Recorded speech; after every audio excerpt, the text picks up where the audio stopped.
On a quiet summer night in July 2007, the peaceful town of Cheshire, Connecticut, became the scene of one of the most horrific crimes in American history. What began as a chance encounter at a supermarket would escalate into a 7-hour nightmare that claimed three innocent lives and exposed devastating failures in the criminal justice system. This is the story of the Petit family, a story of unimaginable terror, survival, and a community forever changed. But it's also a story that forces us to confront difficult questions about repeat offenders, parole systems, and whether justice was truly served.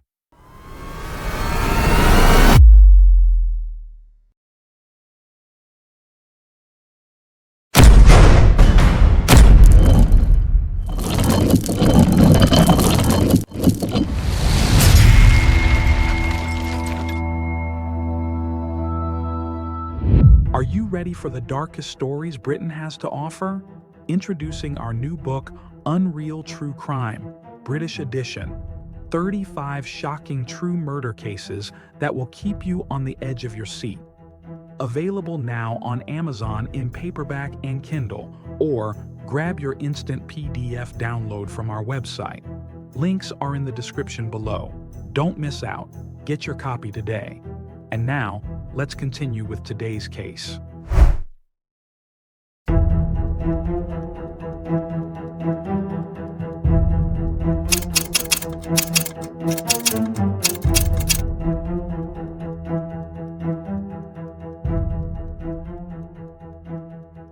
The Petit family represented the American dream.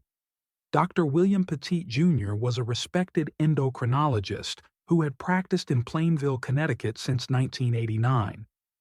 Born on September 24, 1956, in Southington, Connecticut, William grew up in a family deeply involved in their community. His father ran a general store and served on the school board and town council. After graduating from Dartmouth College, William attended the University of Pittsburgh School of Medicine, where his life would change forever. In 1985, while working as a third-year medical student at Children's Hospital of Pittsburgh, he met Jennifer Hawke, a new oncology nurse at the same hospital. Their connection was immediate, and they married on April 13, 1985 in Meadville, Pennsylvania. Jennifer, born September 26, 1958 in Morristown, New Jersey, brought warmth and dedication to everything she did. She became the co-director of the health center at Cheshire Academy, a private boarding school where she was beloved by students and staff.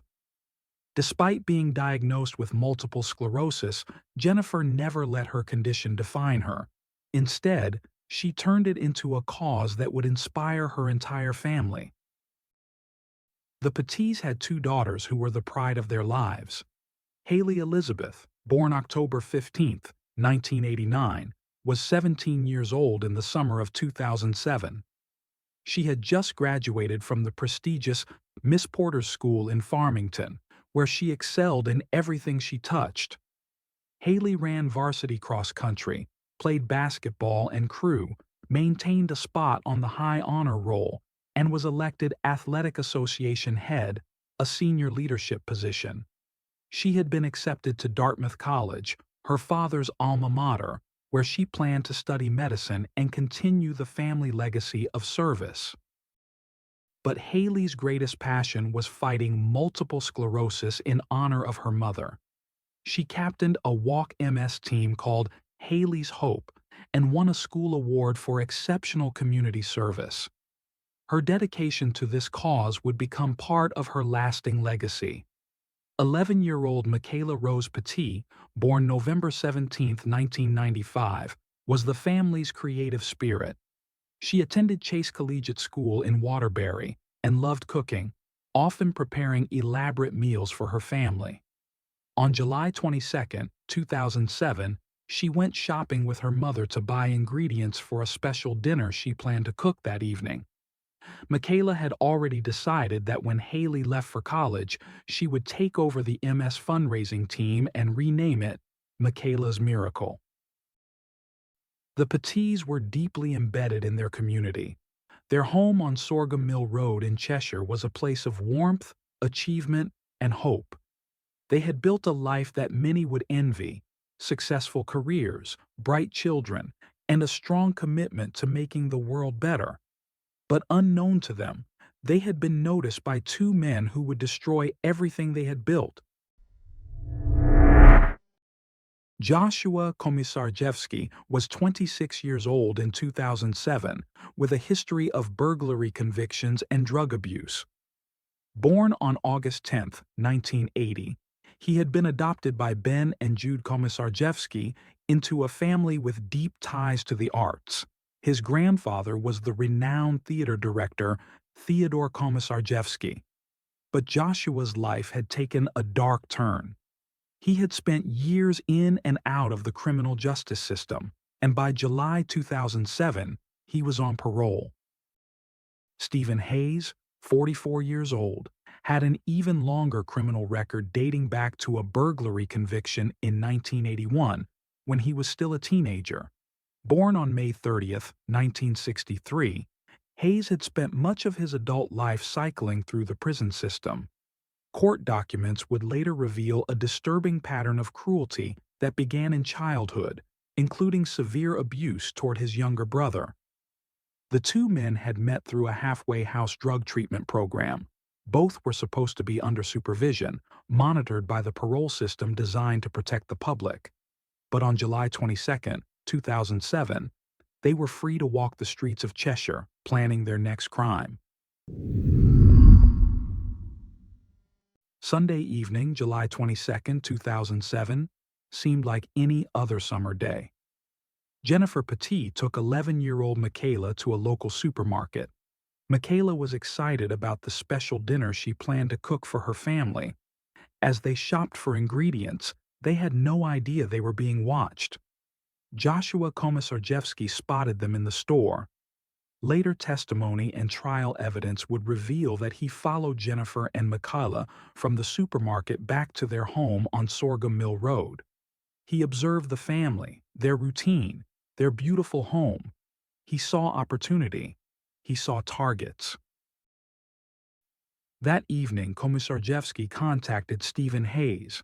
At 7:45 p.m., Hayes sent a chilling text message. "I'm chomping at the bit to get started. Need a margarita soon."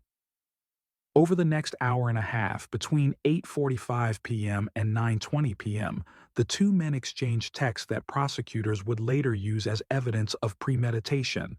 They were joking, planning, anticipating what they were about to do. Police later reported that the pair may have even gone shopping for implements, an air rifle, and rope after seeing the girls at the supermarket. They were methodically preparing for a home invasion. The Petit family went to sleep that night with no idea that two violent criminals had marked them for destruction. The exact timing of the initial entry remains somewhat disputed in official records. A Connecticut Supreme Court summary places the entry at around 2 a.m. on Monday, July 23rd. Other police reports and contemporaneous news coverage describe the break-in as occurring shortly after 3 a.m. What is clear is that Hayes and Komisarjevsky entered the Petit home in the early morning darkness. Dr. William Petit was sleeping on a couch on the first floor, having dozed off after watching television. He was suddenly awakened by a devastating blow to his head with a baseball bat they had found in the home. The attack was brutal and immediate. William was dragged to the basement, disoriented and bleeding. The intruders bound him with rope and pillowcases, ensuring he couldn't escape or call for help. They beat him repeatedly. Later medical evidence would document severe injuries, head trauma, facial fractures, and extensive bruising. But somehow, William remained conscious, trapped in his own basement while the nightmare unfolded upstairs. Jennifer and the two girls were herded into their bedrooms and tied to their beds. The intruders told them this was just a robbery, that if everyone cooperated, no one would be hurt. It was a lie that would be repeated throughout the ordeal, a cruel psychological tactic to maintain control while they methodically planned something far more sinister. For approximately 6 to 7 hours, the Petit family endured unimaginable terror. The intruders ransacked the house, searching for valuables, credit cards, bank information. They demanded to know where money was kept, what accounts the family had access to. All the while, they kept the family separated, bound, and terrified. At some point during this period, Stephen Hayes left the house and went to a nearby gas station. Surveillance video captured him purchasing $10 worth of gasoline in containers taken from the Petit garage. This wasn't for a getaway vehicle. It was for something far more horrific. As morning broke on July 23rd, the situation escalated into its most critical phase. The intruders had decided to force Jennifer to go to the bank and withdraw money. It was around 9 a.m. when Stephen Hayes drove Jennifer to the Bank of America on Maplecroft Plaza in Cheshire, holding her hostage in her own vehicle. Jennifer knew she was in grave danger. She knew her family was being held in the home, but she also saw an opportunity to get help. When she entered the bank, she managed to communicate to bank personnel that something was desperately wrong. The bank manager immediately recognized the danger Jennifer was in. At 9:21 a.m., while Jennifer was still at or near the teller window, the bank manager called 911. He tracked Jennifer's movements in real time, updating the dispatcher as she completed the forced withdrawal. At 9:25 a.m., the dispatcher relayed critical details to a supervising officer. 1 minute later, at 9:26 a.m., a broadcast went out to all Cheshire police units with vehicle information and the license plate number. The wheels of law enforcement were now in motion. Police were dispatched toward both the bank area and the Petit residence. But for the family trapped inside the house, time was running out. When Hayes returned to the house with Jennifer and the withdrawn money, the situation inside had already deteriorated beyond imagination. While Hayes had been at the bank, Komisarjevsky had assaulted Michaela. He had taken explicit photographs with his cell phone, evidence that would later be crucial in proving the depraved nature of these crimes. Jennifer was also assaulted. The medical examiner would later confirm that both mother and youngest daughter had been victimized in the most horrific ways possible. The intruders had never intended to simply rob the family and leave. They had planned something far more permanent. The men knew police were likely coming. The bank manager's call had started a countdown they couldn't stop. Rather than flee and abandon their victims alive, Hayes and Komisarjevsky made a decision that would seal their fate as two of the most hated criminals in Connecticut history. They doused the house with the gasoline Hayes had purchased. They poured it around the beds where Hayley and Michaela lay tied and helpless. Then they set the house on fire. Jennifer Hawke-Petit, 48 years old, didn't die in the flames. She was strangled to death, a final act of violence before the fire could consume her. Her daughters, 17-year-old Hayley and 11-year-old Michaela, died from smoke inhalation as the flames spread rapidly through the home. They were conscious when the fire started. They knew they were going to die. In the basement, Dr. William Petit was still bound but conscious. The smell of smoke filtered down to him. He could hear the sounds above. Summoning strength he didn't know he had, despite his severe injuries, William managed to free himself from his restraints. He crawled to a basement window, kicked it open, and escaped to a neighbor's yard. He collapsed on their porch, bloody and barely conscious, but alive. Cheshire police arrived at the Petit residence to a scene of chaos. The house was visibly burning. Just as they arrived, they saw two men exit the house and get into a vehicle in the driveway.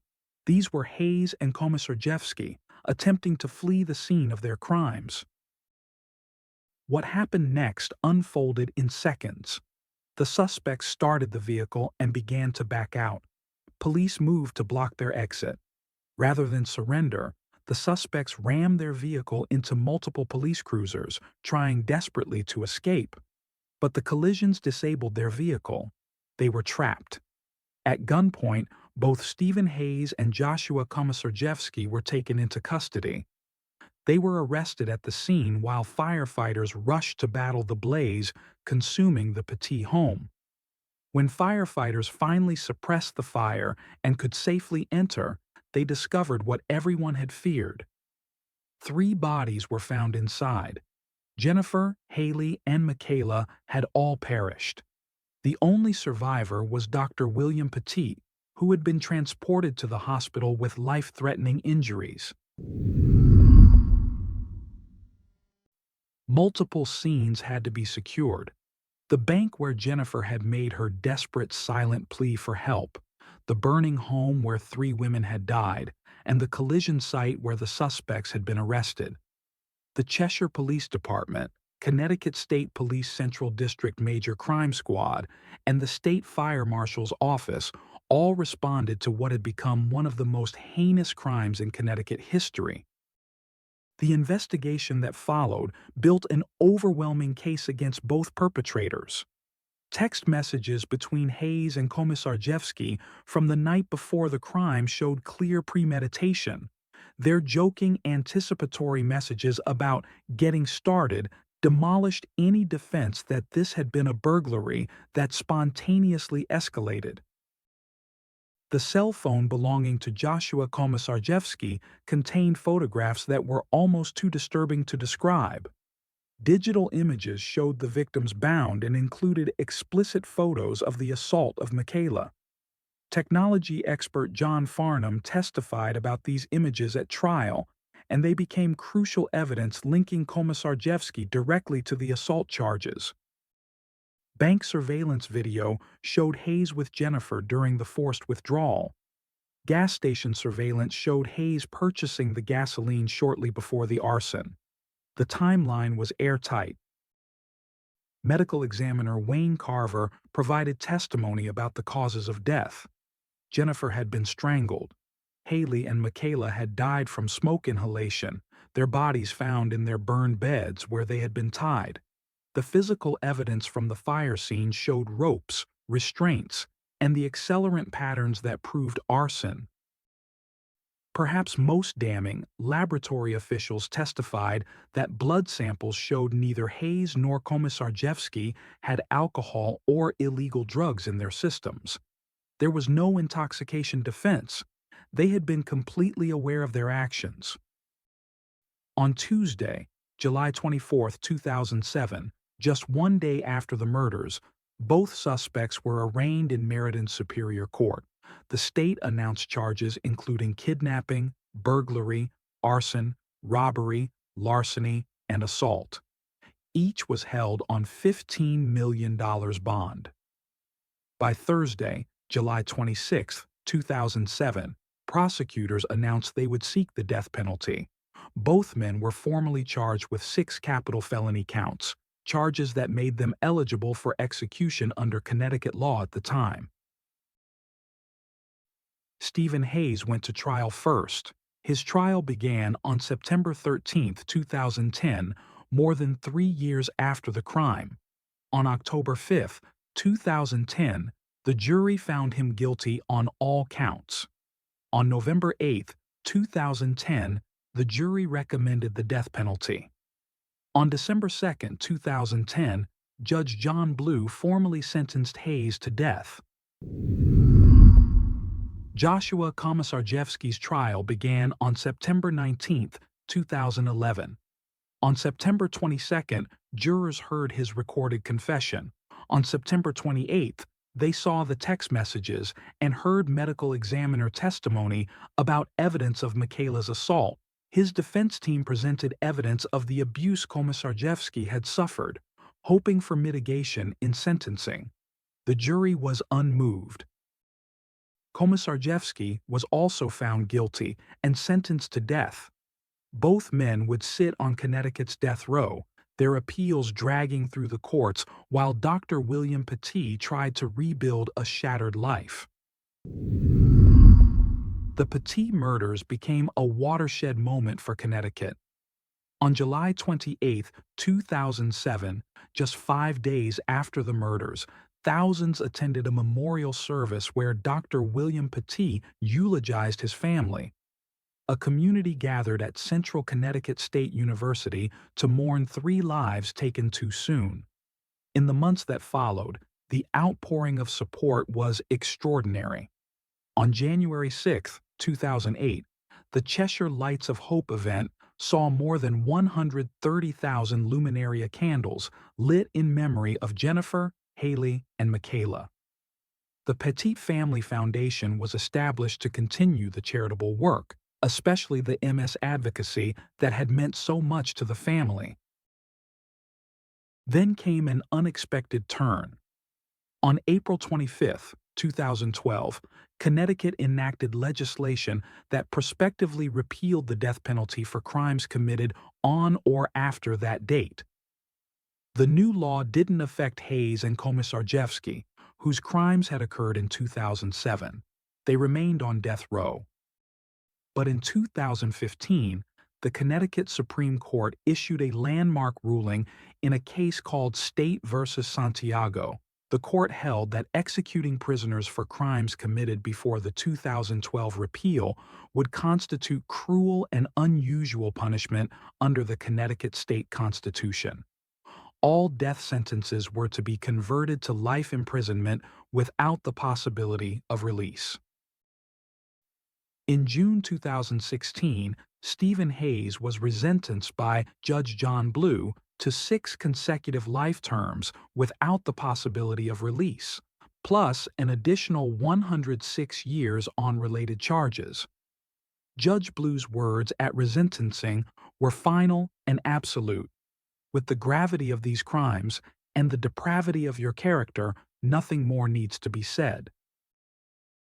On July 26, 2016, Joshua Komisarjevsky received the same sentence, 6 consecutive life terms without the possibility of release.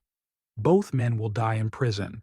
There will be no parole hearings, no chances for release, no possibility of freedom. The Cheshire home invasion stands as one of the most brutal crimes in American history.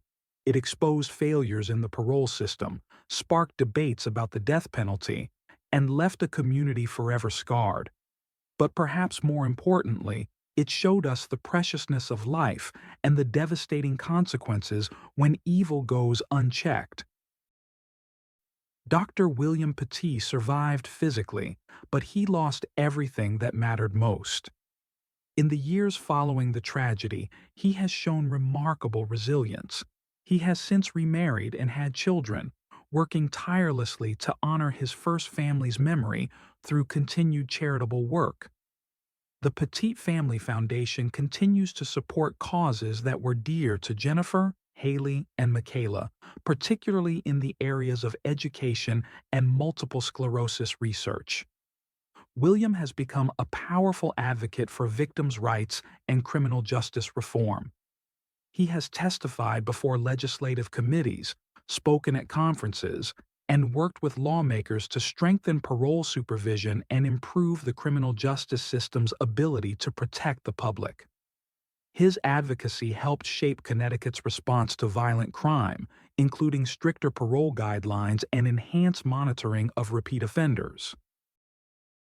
The parole board faced intense scrutiny. Questions arose about risk assessment, supervision protocols, and whether warning signs had been missed or ignored. The case became a catalyst for reform, with new legislation passed to tighten parole requirements, increase supervision of high-risk offenders, and provide better training for parole officers in identifying dangerous behavior patterns. The death penalty debate that followed the Connecticut Supreme Court's 2015 ruling was equally contentious. Many victims' rights advocates, including Dr. Petit himself, believed that Hayes and Komisarjevsky deserved execution. They argued that the brutality of the crimes warranted the ultimate punishment, and that converting their death sentences to life imprisonment represented a failure of justice. Others saw the Connecticut Supreme Court's decision as a principled stand against capital punishment regardless of the heinousness of the crime. The court reasoned that once Connecticut had decided the death penalty was wrong going forward, it would be inconsistent and cruel to continue executing prisoners for older crimes. The debate continues to this day, with the Petit case serving as the primary example used by both sides. Jennifer, Hayley, and Michaela Petit were extraordinary people whose lives were stolen by two men who chose violence, cruelty, and murder. Jennifer was more than a nurse and a mother. She was a caregiver who touched countless lives at Cheshire Academy. Students remembered her kindness, her dedication, and her ability to make everyone feel cared for even as she battled her own illness. Hayley was on the cusp of greatness. Her acceptance to Dartmouth, her athletic achievements, her leadership roles, all pointed to a young woman who would have made significant contributions to society. Her dedication to MS fundraising showed a maturity and compassion beyond her years. The world lost not just a bright student, but a future leader in medicine and advocacy. Michaela, at just 11 years old, had already shown the creativity and warmth that would have defined her life. Her love of cooking, her eagerness to take over her sister's fundraising work, her excitement about starting middle school, these were the dreams of a child whose future was limitless. That future was stolen in the most horrific way imaginable. They deserved to grow old, to achieve their dreams, to make their mark on the world. Instead, they became symbols, reminders that evil exists, that vigilance matters, and that justice, though sometimes imperfect, must always strive to protect the innocent.